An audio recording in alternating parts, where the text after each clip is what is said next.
नमस्कार दोस्तों, आप सभी का स्वागत है एक नए वीडियो में। दोस्तों, पिछले वीडियो में हमने संधि की शुरुआत की थी तथा संधि में हमने स्वर संधि और को बड़े आसानी से और बेहतर तरीके से पढ़ लिया था। व्यंजन संधि को हम पढ़ रहे थे। व्यंजन संधि में हमने दो नियम पढ़ लिया है तथा तीसरा नियम हम व्यंजन संधि में पढ़ रहे थे। तीसरा नियम हम पढ़ रहे थे तथा उसके आगे आज हम देखेंगे तीसरे नियम में कि कुछ उसके उदाहरण जो बचे हुए हैं उसको आज हम हल करके उसके आगे बढ़ाएंगे। उसके देखेंगे कि में 7-8 प्रकार के नियम व्यंजन संधि में बनते हैं। तीसरा नियम हम देख रहे थे कि जैसा कि उसके पहले हम आपको बता दें कि पहला नियम क्या था। कि पहला नियम जो व्यंजन संधि का था उसमें कहा गया था कि यदि, ध्यान सुनिएगा आप लोगों की, यदि का चा टा ता पा के बाद, यदि का चा टा ता पा के बाद कोई भी, यदि का चा टा ता पा के बाद किसी भी वर्ग का तृतीय या चतुर्थ वर्ण आए, तृतीय या चतुर्थ वर्ण आए या यारालावा आए या कोई स्वर आए तो का चा टा ता पा अपने ही वर्ग के तृतीय वर्ण में परिवर्तित हो जाता है। अपने ही, एक बार फिर सुनिए आप लोग कि यदि का चा टा ता पा के बाद किसी भी वर्ग का तृतीय या चतुर्थ वर्ण आए या यारालावा आए या कोई स्वर आए तो जो का चा टा ता पा है वो अपने ही वर्ग के तृतीय वर्ण में परिवर्तित हो जाता है। ये हमारा पहला नियम था। तथा दूसरा नियम क्या कहता है कि यदि का चा टा ता पा के बाद, ये दूसरा नियम है, यदि का चा टा ता पा के बाद ना या माँ आए तो का चा टा ता पा अपने ही वर्ग के पांचवें वर्ण में परिवर्तित हो जाता है। पांचवें वर्ण में परिवर्तित हो जाता है। ये हमारा दूसरा नियम हो गया। अब हम देखते हैं तीसरा नियम। तीसरा नियम क्या कहता है कि यदि ता या दा के बाद, देखिए इसमें ऐसे लिखा गया है, यदि ता या दा के बाद ला रहे तो ता या दा ला में बदल जाता है और ना के बाद ला रहे तो ना का अनुनासिक के साथ ला हो जाता है। जैसा इसमें दिया गया है कि उत प्लस लंघन, देखिए कहा गया है कि यदि ता या दा के बाद ला रहे तो ता के बाद ला आया हुआ, ता के बाद ला आया है तो जो ता या दा है जो यहाँ पर आएगा वो ला में परिवर्तित हो जाएगा। अब यहाँ देखिए उत प्लस लंघन, तो जो ता है ये ला में, आधे ला में परिवर्तित हो जाता है। ये नियम कहता है। जैसे अगला उदाहरण देखिए इसी प्रकार है। अगला उदाहरण है इसमें कि जैसे दिया गया है,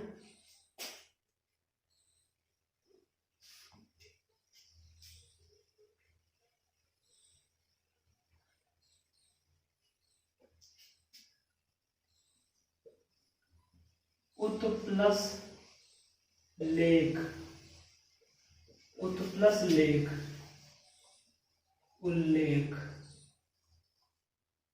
उल्लेख दिया गया है। अब यहाँ देखिए यदि ता या दा के बाद ला रहे तो ता के बाद आ गया है ला, तो ता या दा जो होता है वो ला में बदल जाता है। तो जो यहाँ ता आया है वो किसमें, वो ला में बदल जाएगा। यहाँ पर देखिए उत प्लस लेख का क्या होगा, उल्लेख, ये आकर के ता जो है वो आधे ला में बदल जाता है। इस प्रकार हम तीसरा नियम को देख लिए हैं। अब हम इसके आगे देखते हैं चौथा नियम क्या कहता है। चौथे नियम में किस प्रकार से इसका रूपांतर होगा उसको हम देखते हैं। चौथा नियम, आप इसको नोट डाउन करना चाहे तो कर सकते हैं। अब अगला हम देखते हैं चौथा नियम। यहाँ तक तो हम पिछले वीडियो में पढ़ चुके थे। तीसरा नियम हमने देख चुका था, हमने देख लिया था कि उसमें किस प्रकार से परिवर्तन हो रहा था। अब उसके आगे आज हम देखेंगे चौथा नियम। आज हम पढ़ेंगे कि चौथे नियम में क्या किस प्रकार बनेगा हमारा क्वेश्चन। चौथा नियम देखते हैं। अब हम चौथा नियम देखते हैं। चौथा नियम में क्या कहता है उसको हम समझते हैं। चौथा नियम में क्या कहता है, देखिए कि यदि ता या दा के बाद, यदि ता या दा के बाद चा या छा हो तो, यदि ता या दा के बाद चा या छा हो तो ता या दा के स्थान पर चा हो जाता है। देखिए ध्यान से देखिएगा आप लोग कि यदि ता या दा के बाद, यदि ता या दा के बाद चा या छा रहे तो ता या दा इसमें चा में परिवर्तित हो जाता है। चा में, हलंत चा में परिवर्तित हो जाता है। जैसे देखिए इसके उदाहरण देखिए तब आप समझ पाएंगे। जैसे कि उदाहरण है पहला,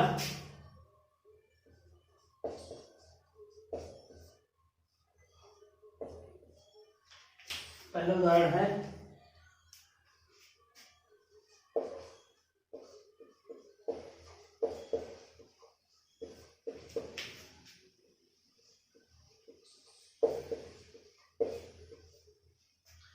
देखिए इसमें उत प्लस चारण क्या है, उत प्लस चारण बना क्या, उच्चारण। अब यहाँ देखिए ता या दा के बाद, ता या दा के बाद चा या छा रहे, यहाँ क्या आया है, चा आया है। ता के बाद यहाँ चा आया है, तो जो ये ता है वो किसमें, वो चा में परिवर्तित हो जाता है, किसमें, चा में। ये देखिए नियम क्या कहता है कि यदि ता या दा के बाद चा या छा हो तो ता या दा जो है, जो आया है यहाँ पर ता या दा, वो चा में परिवर्तित हो जाता है, हलंत चा में परिवर्तित हो जाता है। वही यहाँ पर बना हुआ है कि उत प्लस चारण, ता के बाद यहाँ चा आया, ता के बाद चा आया, तो जो ये ता है वो किसमें, वो चा में परिवर्तित हो जाएगा। उत प्लस चारण बराबर उच्चारण, यहाँ देखिए उच्चारण, ये हमारा बन गया। जैसे अगला इसी प्रकार हम देखते हैं,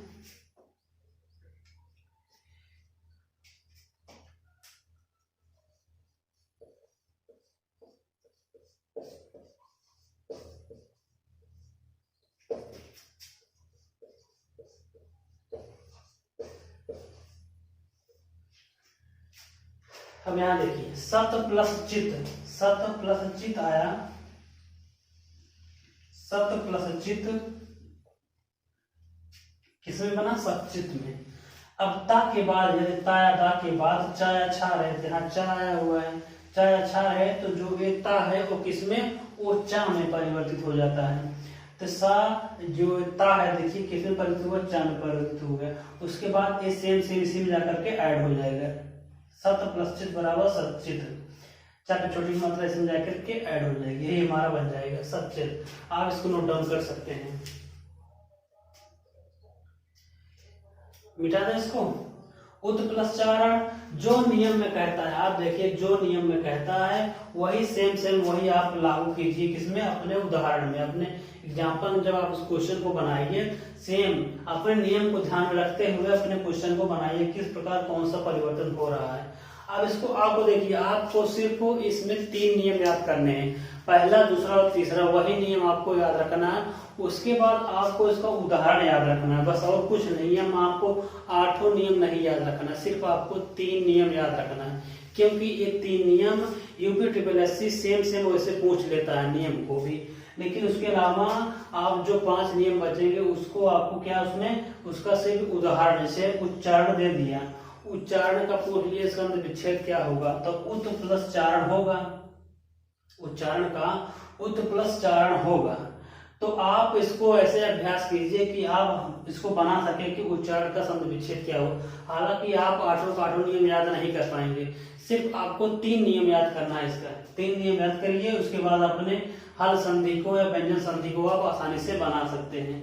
सिर्फ आप इसका अभ्यास प्रैक्टिस करिए कि किस प्रकार से किसमें परिवर्तन हो रहा है। जितनी ज्यादा प्रैक्टिस करेंगे उतने ही आपके क्वेश्चन बनेंगे। जैसे अगर आप देखते हैं अगला उदाहरण, इसको आप नोट डाउन कर सके हैं, इसको मिटा देते हैं। अब अगला देखिए इसी प्रकार है,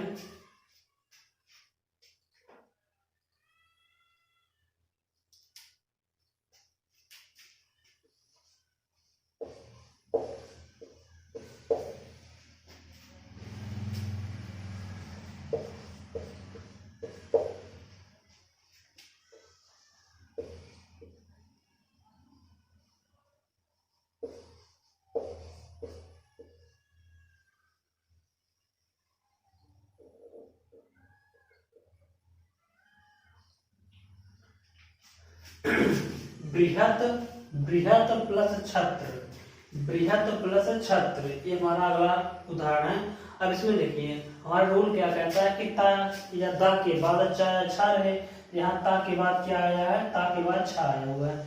तो जो हमारा जो ता है वो किसमें परिवर्तित होगा, वो जाकर के चा में परिवर्तित हो जाता है। किसमें, चा में परिवर्तित हो जाता है, वो जाकर के चा में परिवर्तित हो जाता है। ता या दा के बाद यदि चा या छा रहे तो जो ता है वो जाकर के यहाँ देखिए चा में परिवर्तित हो जाता है, यही चा इसमें आकर के परिवर्तित हो जाता है। सेम अपने नियम को अप्लाई करते हुए आप अपने क्वेश्चन को बड़े आसानी से और बेहतरीन तरीके से बना सकते हैं। बृहत प्लस छत्र बराबर बृहत छत्र, इसको आप बस सिर्फ क्या करना है, यहाँ पर आपको जो इसका रूपांतर हो रहा है उसको इसमें ऐड करके सेम इसको इसमें जोड़ देना है, बस और कुछ भी नहीं करना, सेम वही रखना है। इसको नोट डाउन कर सकते हैं आप। अब इससे अगला हम देखते हैं, अगला उदाहरण क्या है इसी प्रकार, जिसको हम मिटा देते हैं। अब अगला उदाहरण देखिए क्या कहा गया इसमें कि देते हैं कि अगला क्या है, अगला है हमारा महत प्लस छत्र।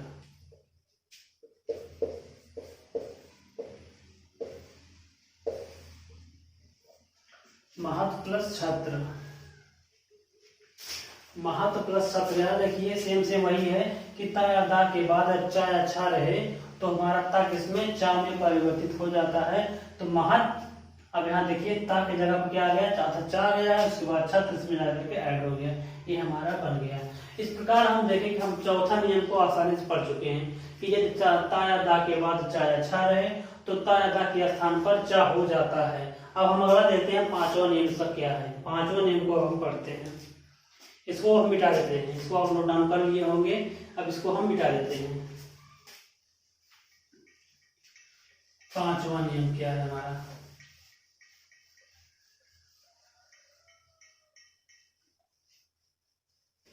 अब अगला हमारा नियम है, लास्ट नियम हम देखते हैं व्यंजन संधि का, कि इसमें क्या कह रहा है कि यदि सा से पहले, इसको आप ध्यान समझिएगा, यदि सा से पहले आ या आ से भिन्न, यदि सा से पहले आ छोटा आ या बड़ा आ से भिन्न कोई स्वर आए, इसमें पहले कह रहा था कि यदि सा से पहले आ या आ से भिन्न कोई स्वर आए तो ये सा जो है इसमें देखिए ये वाला सा किसमें, इस वाले सा में परिवर्तित हो जाएगा। अब यही आपको समझना है, जो ये वाला सा आएगा किसमें, इस वाले सा में परिवर्तित हो जाएगा, इस वाले सा में बदल जाएगा, आए तो इस वाले सा में परिवर्तित हो जाएगा। जैसे देखते हैं एग्जाम्पल, आप देखेंगे तो समझ जाएंगे किस प्रकार से किसमें परिवर्तन हो रहा है।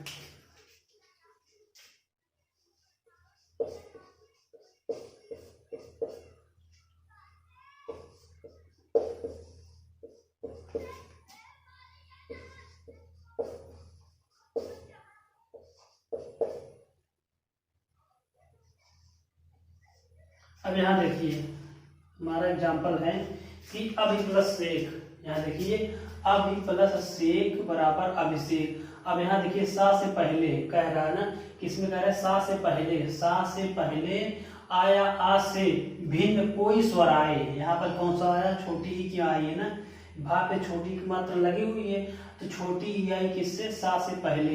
यदि सा से पहले कोई भी स्वर आता है तो ये वाला सा किसमें, इस वाले सा में परिवर्तित हो जाता है। यहाँ देखिए ये वाला सा जो है वो किसमें, इस वाले सा में परिवर्तित हो जाता है, अभिषेक। अब अगला देखते हैं,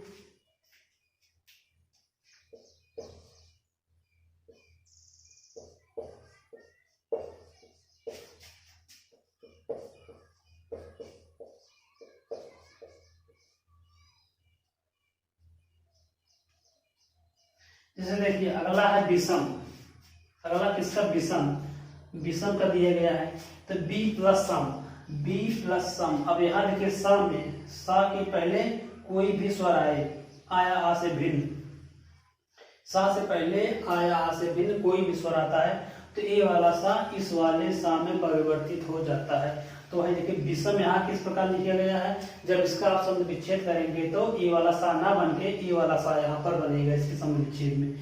इसी प्रकार अभिषेक में, अभिषेक तो लिखा इसी प्रकार जाता है, लेकिन जब उसको आप शब्द विच्छेद करेंगे तो यहाँ आपको क्या करना है, सेम ना करके सा में परिवर्तित करना और कुछ भी नहीं करना। अगर आप दूसरा सा यहाँ लिखेंगे तो आपका क्वेश्चन गलत हो जाएगा, यही होना चाहिए। अब प्लस एक अभिषेक, अभिषेक में ये वाला सा दंत सा यहाँ पर बनेगा, विषम में उसी प्रकार बी प्लस सम बनेगा। इसको आप नोट डाउन कर सकते हैं।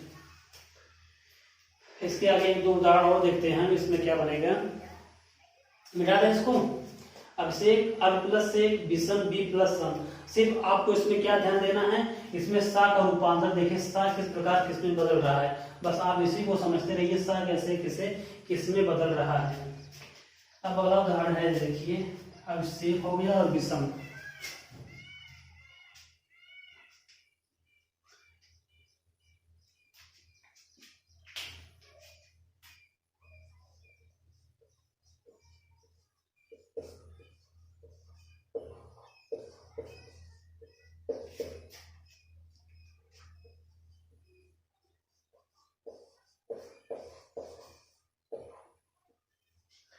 अब अगला देखिए क्या है, अनु प्लस संगी। अनु प्लस संगी, इस सा के पहले कोई भी स्वर आए, आ या आ के अलावा, छोटा है बड़ा आ के अलावा, इस सा के पहले कोई भी स्वर आए तो ये वाला सा किसमें, इस वाले सा में परिवर्तित हो जाता है। यहाँ देखिए अनु प्लस संगी अनुसंगी, यहाँ सा देखिए और यहाँ सा देखिए, सिर्फ आपको यही देखना है इस सा में और इसमें क्या डिफरेंट है, क्या किसमें बदल रहा है। अब अगर आपको एग्जाम में दिया भी गया अनुसंगी तो अनुसंगी, यहाँ पे उदाहरण मतलब कि जो आपको एग्जाम्पल दिया जाएगा, जो ऑप्शन दिया जाएगा, ऑप्शन में ए वाला सा रहेगा, ए वाला भी सा रहेगा अनुसंगी में, तो आपको उसमें चूज करना कौन सा सही है। तो हम जानते हैं कि हम पढ़ चुके हैं कौन सा ये वाला हमारा सही है, अनुसंगी, अनु प्लस संगी, अनुसंगी। अगला देखिए जैसे इस प्रकार एक और है,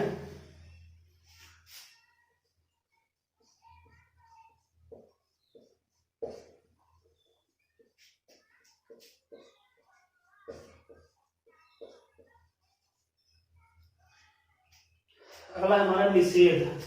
अब यहाँ निषेध देखिए, निषेध में कौन सा सा यहाँ रखिए,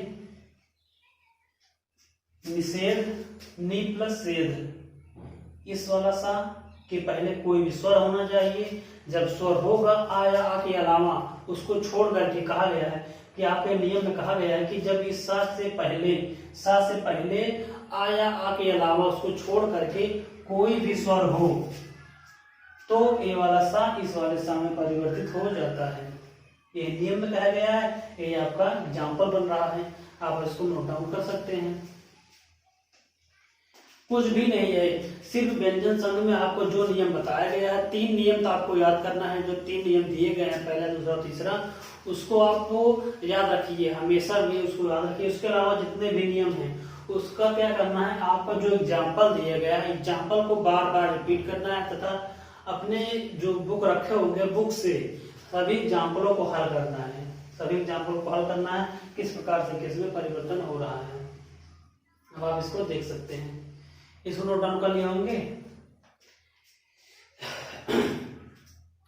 दोस्तों हम इस प्रकार हम स्वर संधि को पढ़ चुके हैं और व्यंजन संधि। आज हम व्यंजन संधि को जो इसमें नियम है 7-8 उनको देख लिए। 1-2 नियम और हैं, हालांकि वो उतने इम्पोर्टेंट नहीं है जितने कि जो हम पढ़ चुके हैं। तो हम आज व्यंजन संधि को पूरे और अच्छे तरीके से व्यंजन संधि को समाप्त कर चुके हैं। स्वर संधि को हमने पहले पढ़ा था, व्यंजन संधि को आज हम पढ़ चुके हैं। अब अगली क्लास हमारी होगी उसमें हम विसर्ग संधि देखेंगे, जो तीसरी हमारी संधि है विसर्ग संधि होंगी। हालांकि हम इसको देखें अब जब पढ़ चुके हैं तो इसका जो क्वेश्चन किस प्रकार एग्जाम में पूछा जाता है तथा कौन कौन से क्वेश्चन पूछे गए हैं अभी तक एग्जाम में, उन सभी को लेकर के अगले वीडियो में आपके सामने प्रस्तुत होंगे और देखेंगे कि कौन सा क्वेश्चन किस प्रकार बनेगा, व्यंजन संधि में कौन से क्वेश्चन किस प्रकार बनते हैं तथा कैसे उसका मतलब प्रारूप क्या है, एग्जाम में पूछे जाने का तरीका क्या है, वो सभी को पूरा एकदम विस्तृत तरीके से हम आपको बताएंगे उसका क्या होगा। तो दोस्तों आई होप दोस्तों आपको वीडियो पसंद आया हो तो लाइक शेयर और कमेंट जरूर करिएगा तथा चैनल को सब्सक्राइब करिएगा। इसी प्रकार दोस्तों मिलते हैं अगले वीडियो में, तब तक के लिए जय हिंद जय भारत।